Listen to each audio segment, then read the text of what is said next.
Nothing to clap for yet. Um, Today I'm talking about taking vacation from Python. I've been doing Python for almost 10 years professionally. Out of 10 years, I took 3 years of sort of concentrating on a language different from Python. And this talk will basically cover what were the reasons and also describe the language I chose as a replacement for Python from a technical point of view. The talk itself is not really technical, so bear with me. It's not. I'm also sort of having troubles with setting up mirroring in my Mac, so I'll have to look at the screen all the time, which confuses the microphone. A little bit in short about the talk structure. First, I'll try to talk about the Python, how I got to learn Python, how I got to use Python in my everyday work life, and how I got disillusioned with Python, disenfranchised, so to speak, how I switched to Clojure for a long while, and then how I understood that Python is still good, that Python still brings joy to my work, and I'll try to conclude it with some nice sentences about both languages. I'll probably fail. I started with Python in 2006. I only knew C++ at the time. I was still at the college, and I had to write this desktop application, and I used VX widgets, and I only knew classes, private members, public members. So I really abused Python at the time. I really didn't understand what Python was all about. But in the end, this kind of introduction, a rough introduction, helped me get my first job as a Python programmer, professional Python programmer. So I joined a company which did embedded hardware, and I had to use Python 2.3 on Red Hat 4. Those of you unfortunate enough to do that, I feel sorry for you, because at the time that I joined the company in 2007, the current version of Python was 2.5, and 2.6 was already in release candidate. And then, 2.3 was really not the greatest language ever. Decorators were not there, decimal module was not there, and we had to do a lot of things with non-floating point precision, so we basically had to copy the decimal from 2.5 and patch it, and Red Hat was not happy about this. They said that they would not provide us with any support. There were no generator expressions, something that all of us use on almost daily basis in Python. You could assign stuff to none. Boolean without any parameters would simply return false until 2.31, which was also a very nice change. We were bitten by that change. With was not a reserved keyword. It was really different language. But I was really curious about Python, so I started learning Python more deeply. I was trying to get into the community. I read almost every thread on Complang Python. I've contributed patches. I've contributed to multiprocessing being ported to 2.6. At the end of the day, 2.6 was the language I learned, but I had to use 2.3. But I still saw a lot of future, a lot of promise in Python, and I actually loved the language. I actually loved a lot of things about it. But at the same time, that was a time when Python 3000, at the time it was called Python 3000, was being developed. And it was sort of rift in the community at the time, and I think until, 4 years ago, the rift was still there. Python 3000 basically separated the community, and it was very hard for me as a programmer, as a person who loved Python, who loved writing Python, to look into the language and see it being split into two parts. So Python 3000 was something that only core Python people wanted, and everyone actually wanted Python 2.7 and 2.8, 2.9 until infinity. When Python 3.1 and Python 3.2 were released, I was actually advocating to switch to those languages. Well, it's not a separate language, but still, it felt like a separate language because the libraries were not there. C API was completely changed, and it was important for us. We used a lot of C API things. And the Unicode being united and Unicode being everywhere in Python was actually a problem in file system access. So for us as developers, it was basically a no-brainer to stick to Python 2.7, even though it was the latest and the latest version of Python 2 that would be ever released. It was a tough decision for me as well, and it also made me think, what if I look at something else? What if Python is not the answer for everything? What if Python is not the answer to every question there is? I was really, really looking forward to learning something else. Started looking at languages that provided ease of deployment, support for concurrent applications, a better support for concurrent applications, and support maybe for building distributed systems. I've looked into various languages. I've looked into Haskell. Well, I'm not too smart, so Haskell was not good for me. I looked into Erlang, and apparently it's very hard to get people to write Erlang. Even though it's a cool language, people don't like the syntax at all, like completely.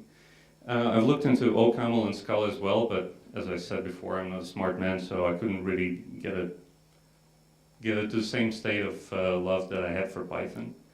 And yeah, that was all until I saw a talk by this guy who, if you can't really see, it's Rich Hickey, the author of Clojure. And he gives really passionate talks about software and how we need to make software really, well, simple made easy is the topic of his talk. And it's a really good talk. I do recommend watching it, whether you like Clojure or not. It's not about Clojure or any language. It's about how we as a software engineer people should try to make things easier for ourselves. And yeah, I really got interested into in what does he actually do? What does Rich Hickey do? Because looks like smart man.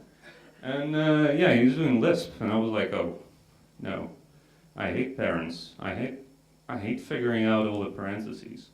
But the thing about Clojure is that they actually thought about syntax a little bit, so they introduced curly brackets. They introduced proper support for vectors, for hash maps, for sets. So you didn't have to do it like you do in Emacs Lisp or Common Lisp, where, to be honest, it's not the best. Those are not the best languages for data manipulation. So data manipulation in Clojure became sort of the cornerstone. And once I got over the syntax, which only took me a couple of weeks, since it's Lisp, it's really it has no syntax. I really got into Clojure as a language. So for me, it was really interesting how they solved the problems with concurrency. And this is the first thing that I found, that everything in Clojure is immutable, whether it's a hash map, set, list, a record, its version of sort of objects. Everything is immutable and everything has its history. So everything in Clojure is actually a persistent data structure. You could make any data structure based on a tree, on a graph, so to speak. So whenever you want to mutate anything, you basically copy part of the tree and mutate that part.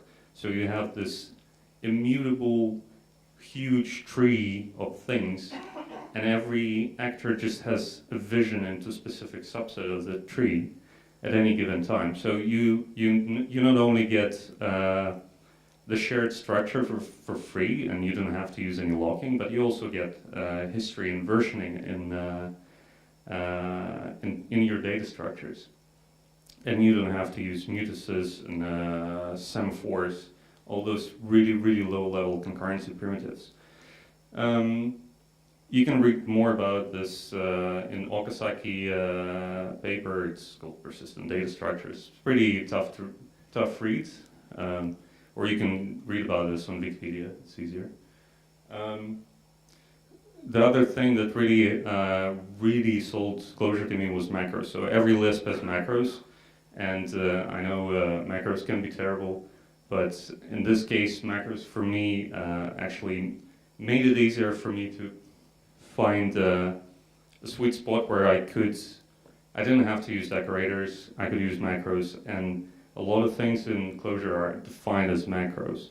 So you don't have to modify the core language to get what you need, and you don't have to wait for the core language people to implement some features or some keywords, since everything can be done through macros.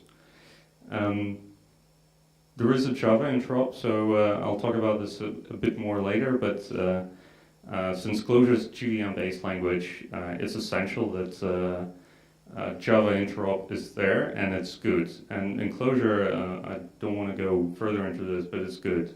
That's all I'm going to say about it. There is one thing that I haven't tried, but a lot of people are raving about it, which is Clojure script, which lets you write Clojure and then compile it to JavaScript, and then it will be suddenly in your web browser. A lot of people are using it to write React applications, since React goals and Clojure goals are so similar. So isolate the state change, use persistent data structures, make sure that everything is immutable and based on events rather than modification of the state. Yeah, and sort of Node.js dream come true, right? So you could share the code between front end and back end. Woohoo!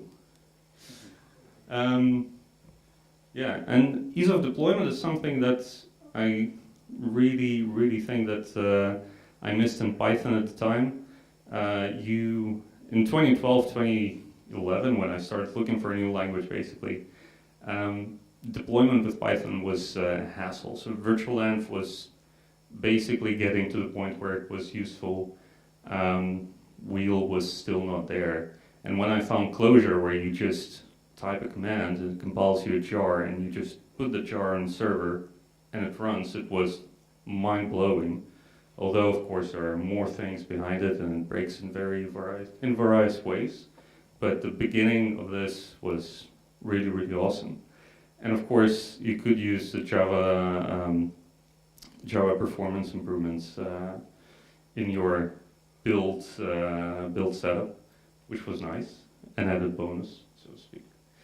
A lot of development in Clojure happens through REPL, which is something that Python people in 2011 didn't really do. So not a lot of people used Python REPL, the default Python REPL. IPython was popular, but for other reasons. And also, the thing that I really like about Clojure REPL is that you can reload parts of codes, parts of namespaces coupled together. There is a lot of flexibility in the Clojure REPL, which I honestly was happy to find out about.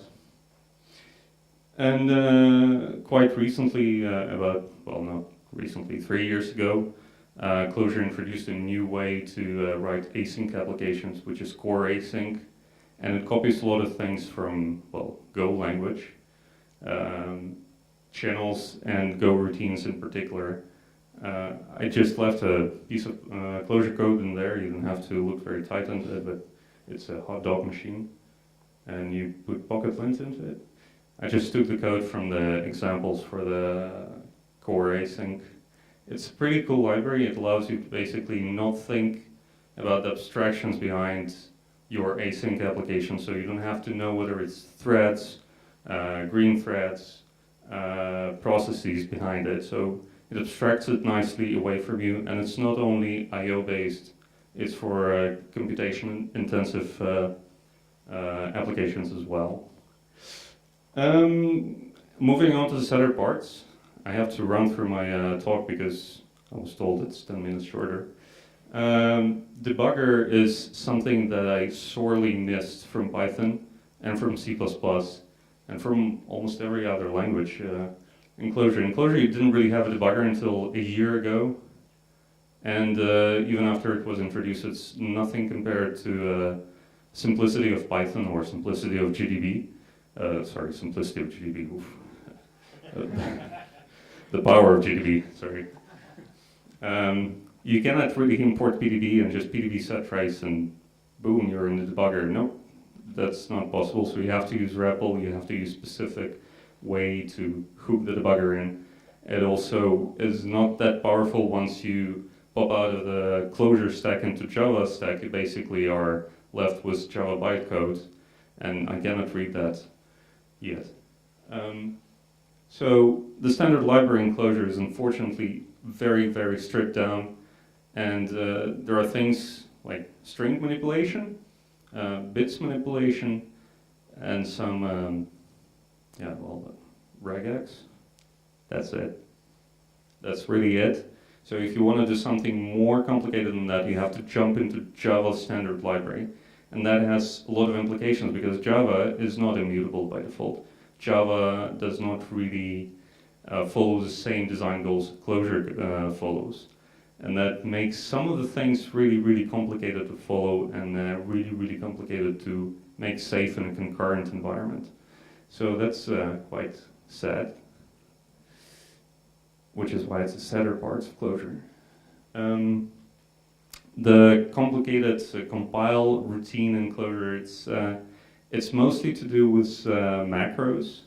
There are two phases of compilation, and the macros can expand at first phase, at second phase, or if you don't do ahead of time compilation, macros will suddenly expand sometime at the runtime. And this could lead to some very, very nasty bugs. Build system is not part of the language. Again, reference Python. Python has these two tools, so at least you have the basic building blocks to have your build system. Clojure explicitly said, no, we're not going to care about this. So all of the things around Clojure are built to support the build pipeline. And this leads to certain issues, which I don't have the time to go into those. And bad ideas stick around. So what I meant to say by this is that Clojure core folks, they do experiment a lot.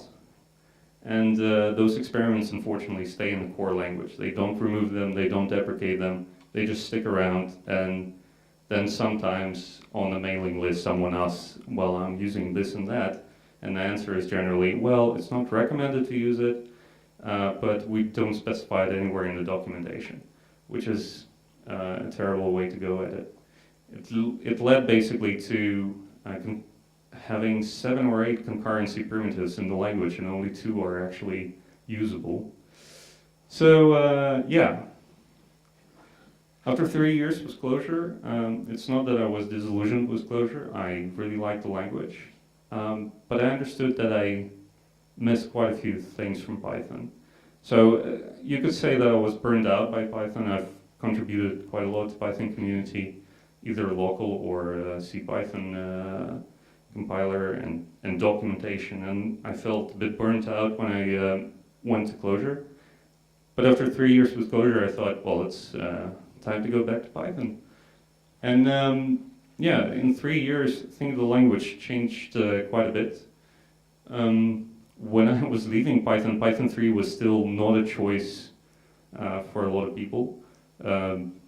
Libraries were missing or whatever, just some historical reasons. Right now, if you're not doing Python 3, you better not be doing Python at all, because all the new libraries and all the existing libraries support Python 3 by default.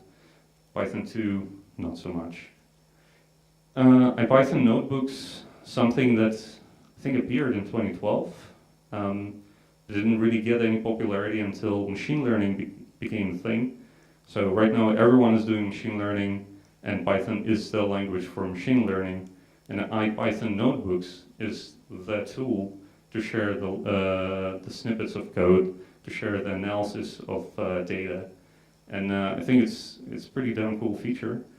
And standard library keeps growing, so async.io, IP address, plenty of other things are still being added to Python, so the motto of better is included is still there, and I find it really nice. It's really great.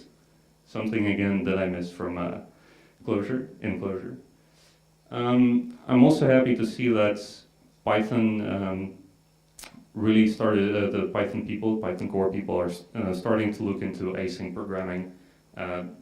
There was a lot of resentment towards Node.js when it first came out in the Python community.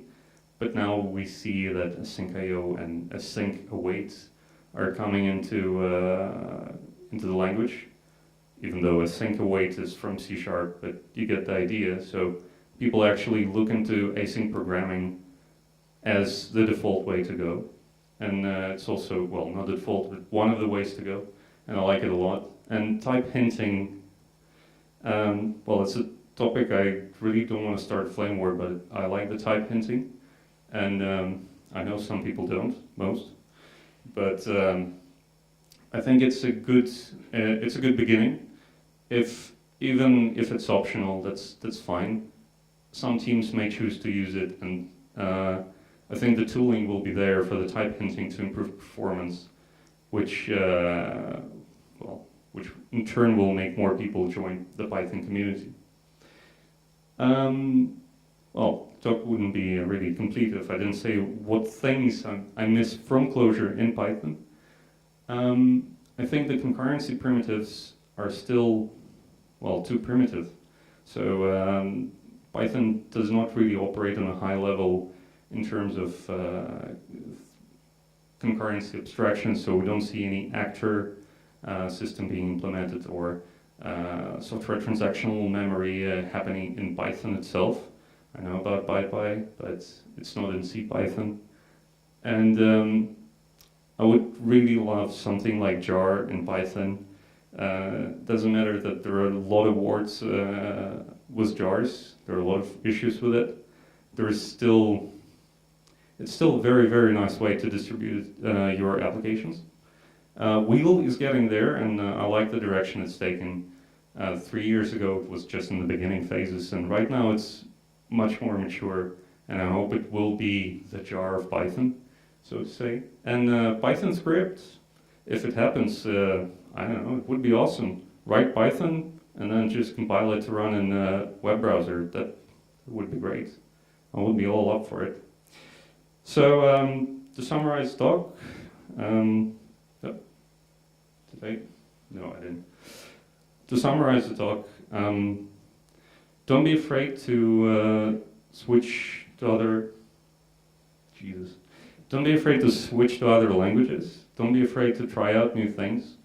If you feel like you're getting burned out by Python, you just have to learn something else and understand that Python is not end all be all, but it's still a super awesome language. You just have to do it. You don't have to be stuck in a Python world. You have to be more curious. You have to open yourself.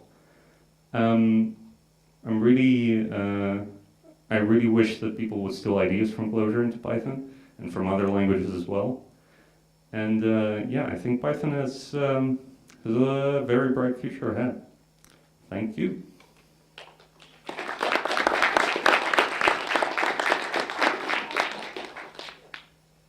Any questions for Andrii? That's an interesting talk, I think.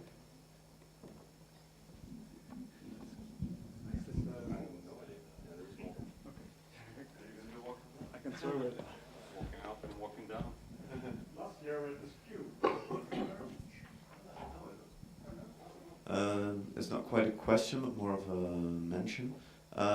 You're talking about async.io and how it's new to Python to do asynchronous programming. I think it's not quite that new. Async.io has come from a long history of other people doing asynchronous programming with Gevent and Tornado and Twisted. Yeah.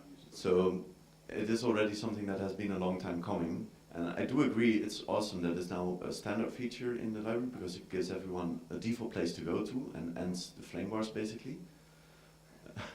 and it is indeed, it is the way of the future. Asynchronous is the only way that we can still cope with all the slowness in all the side effects of networking, disk.io. So every language will have to do it at some point. Yeah, I don't have to wait for the mic, unless it's for recording purposes. Yeah, I agree. I mentioned async.io as a new thing in the standard library exactly because it's in a standard library. It's something that, I don't know, Glyph and quite a few other people from Twisted, thank you. They wanted to push Twisted or things like Twisted into Python core for a long while, and there was a lot of pushback from Guido and Benjamin Pedersen and even from Team Peters. And at the end of the day, I mean, Twisted basically made its way into Python through async IO because Twisted people did contribute quite a lot of ideas into it. And I like that it's now a standard library. It is important to have something in the standard library. It's important to promote it. It doesn't mean that Twisted or Gevent are not useful anymore. In fact, they're more useful than async IO. They're much more wider. They see much more wider application. But async IO in the standard library promotes async programming, and I think it's important. And I think it's good that the core programmers finally realize that it's important to have it in the language itself. That was the point I was trying to make. I failed. No, isn't good, it's fine. No, more questions for Andrii? Hi, thank you for your interesting talk. You mentioned some things you miss from Clojure in Python, but do you also miss the macros, for example? Because that's a very interesting thing, and that sets Lisp, I think, apart from almost all the other languages that I've seen. And you can get somewhere with decorators and stuff like that, but yeah, maybe you can say a little bit about if you like the macros or not.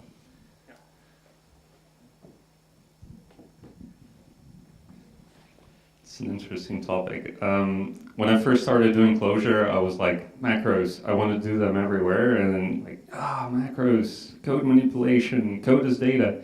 But then I realized the code as data in Lisp is easy because of the syntax. The syntax is so, well, it's not syntax, right? It's just a couple of parents and then stuff inside of them. That's it. That's the whole syntax. But syntax of Python is so much more complicated that macros in Python would in turn be also quite complicated. And I'm looking at Rust right now as well, and they do have macros in them. And writing macros in Rust is more C-like language in terms of syntax. It's extremely complicated. Like, you have to think about a lot of things to write a proper macro. And as much as Python would probably benefit from having a macro system, I don't particularly miss it in Python. So that's... There was one question in there.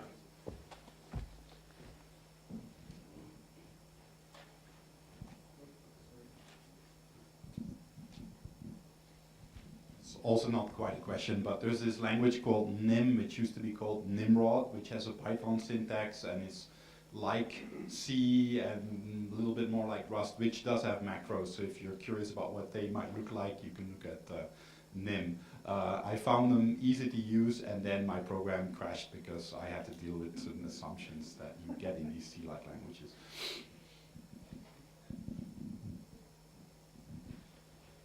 Do you want to respond, or shall I give the... I feel for you, man. I think here was yes. I'll give it a try. How was your return to the global interpreter lock? Did you miss it in those 3 years?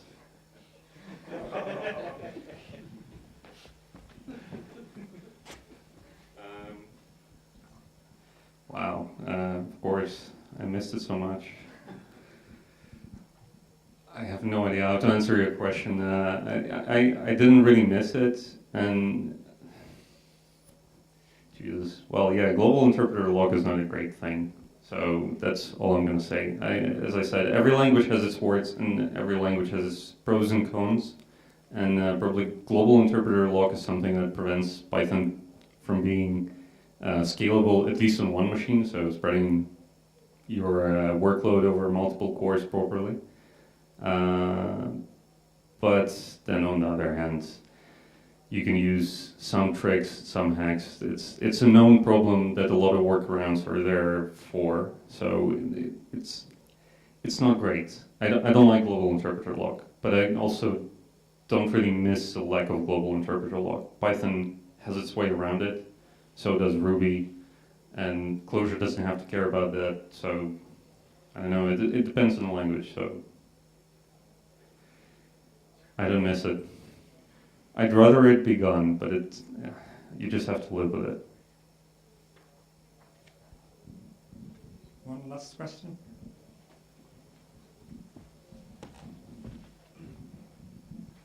What was the kind of application that you wanted to build for which you said, okay, I'm not going to do it in Python, I'm going to do it in something else, and that became Clojure?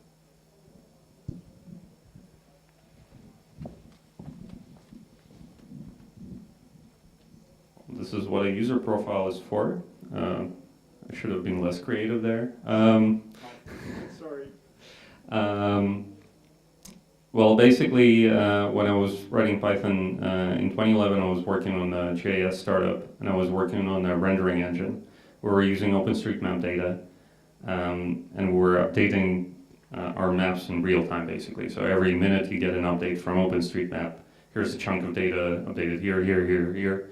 And since we're not using only raster tiles, well, we were using raster and vector tiles, it was really distributed workload, so we had a lot of machines working on it. It is an embarrassingly parallel problem, but in Python it really took us a lot of effort to build correct network layer of communication. So this is a time when I started looking into other languages that allow you to build distributed systems a bit easier and also care about concurrency and spread the workload over multiple cores in an easier way. And then when I actually started writing Clojure for money, I worked on a real-time analytics dashboard where we had almost like 40,000 requests per second, where we would have to do analytics in real time. So this is where Clojure actually shines data manipulation and building these complex data pipelines. Something that Clojure shined, and also spreading the workload over multiple cores was, well, you didn't have to think about it, you just use map, and it scales over multiple cores. Wow. No global interpreter lock right there. Does it answer your question? Well, thank you, Andrii, and thanks the public for the nice discussion. We have a small present for our speakers, and since we mostly build digital things in our daily lives, perhaps you can also build some more analog things. Here we go, and thank you.